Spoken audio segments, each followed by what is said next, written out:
guys, and welcome to another episode of Totally Random. How is everybody doing today? I hope you're vibely. Now, if you're not subscribed to the channel, please subscribe, like, share, send it to your mommy, send it to everybody. You know, let's get up the number of subscribers. Now, on the show today, it is the last day or the last episode for the month of love because February is coming to an end. Now, I want to talk about something a little bit touchy. Let's talk about sex, baby. Let's talk about you and me. Now, how important is sex in a relationship? A lot of times, I don't even know how to start. The way sex has been bastardized in our generation is something that personally worries me. I mean, growing up, you knew sex was sort of something that was kept, for marriage, or rather, you knew people were violating the laws, but it wasn't so obvious. Have you seen the entire Kardashian dynasty? They climbed to the top of the world because of sex. Now, a lot of times, a lot of relationships don't go according to plan because, there's no hindering of each other. Now, how really important is sex in a relationship? Personally, I feel that in a relationship, in the context of a relationship, sex is important. But the way Lagos guys and boys have taken sex, it's not even in a relationship anymore. They just, I see you, I'm attracted to you, one night stands from the club, come home, Netflix and chill. It's still not, something that's important. Now, personally, I feel like if a guy and a girl have come together to say, yes, we're in a relationship, you're my boyfriend, you're my girlfriend, yes, then it's fine to have sex in whatever way, manner, or form. But if you guys are not in a committed relationship, body count going way up, your body count is just climbing and auntie, pity yourself. That's a spiritual exchange of fluid. That's how some people get some STDs. And a lot of times these days, you see girls who, because they are so lax with their, sexual preferences, they end up sleeping with either family members or best friends without even knowing it. I feel like it's our generation, maybe in like 10, 15 years, when everybody don't marry you and don't settle. You'll just hear one day, co on your house door. You open the door, you see your ex-sleeping partner. Not even your ex-boyfriend. Your ex-sleeping partner is just, hello, hi, looking at you face to face, highball to highball, and he comes to you and says, this is my brother's house. I've been in Canada for the last 10 years.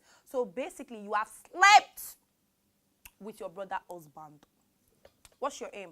Personally, sex is a beautiful thing. It's a physical thing. I mean, it's a way of expressing love. But at this particular junction, in Lagos most especially, it is a way to collect money. It is a way to raise your social standing because all these girls that are out there sleeping with celebrities and whatnot just so that they can be among. This is like, how did it get so bad? It's a way to express love. It's a way to connect. I feel like it is not particularly wrong. Wait, let me rephrase that sentence because I know all you people come for me that I'm not being religious. It's not particularly wrong when two consenting adults who are in a relationship come together and say, okay, let's do this. But also, it should not be a criteria. I know some friends of mine who said, okay, they want to keep themselves till marriage.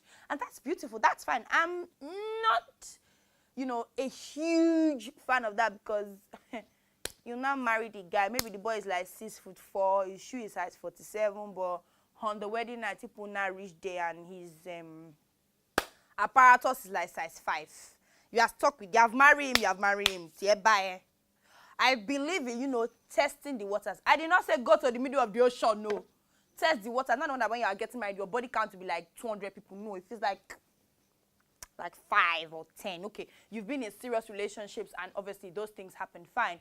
But also, it is not a bad thing if you decide to save yourself till marriage. Nobody's going to crucify you. And I feel like men these days should learn to understand that it's not every girl that wants to sleep with you. She might want to sleep with you, but she needs to get to a particular point in the relationship. She needs to trust you. Everybody should stop assuming that, when you're in a relationship for 2 months, you guys must have smashed.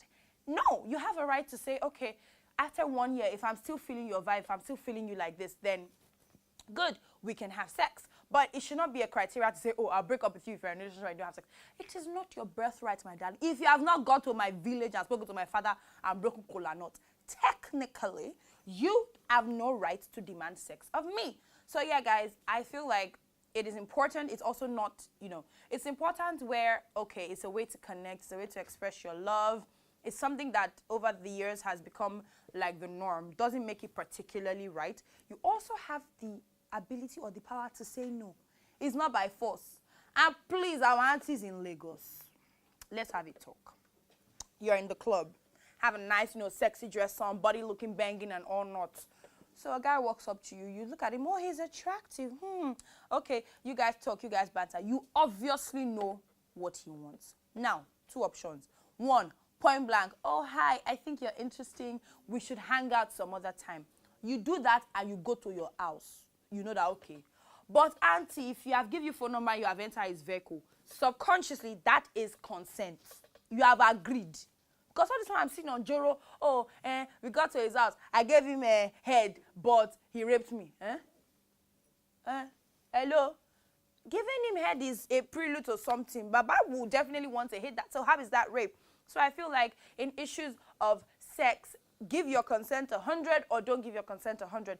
Both sides, both sides are still very, very much acceptable. And I think that, yes, in a relationship, like I said, two consenting adults coming together to say, okay, yes, we're an item, you know, this is going forward, this is going to lead to marriage. It is okay to have sex in that prospect. But if it's not two consenting adults, to avoid issues of your body count, you know, going higher, to avoid STDs, just to even keep your reputation in check. Auntie, close your legs. You are not Freedom Way. You are not a girl on Sanusi Fafungwa. Close your two legs together. Yes, guys. So, yes, love, particularly for me, does not equate sex, or sex, rather, does not equate love. Of course, there's a ton of other ways to show your physicality so that you love somebody. You can credit to account balance. You know me, I like money. Credit to account balance. Buy her food. You guys know I like food. Buy her books. You know, take her out. Take her somewhere. Look at her in the middle of her eye like this. Look at her eyeball and tell her, yes, I love you. Those are so many other ways to show somebody love. Go on a holiday with him. Buy him something expensive. Buy him something thoughtful. All I am saying is, agreed, sex is important in a relationship, but sex is not the most important thing in a relationship. Thank you guys so much for tuning into the 4 episodes of the Love Month. Now, next week, it's a new month, meaning... there just might be a new series right here on the channel on Totally Random. Thank you guys so much for all the love and all the support. Let's do all we can to get the views up. I'm trying to hit 200 subscribers. Help me out, pretty please.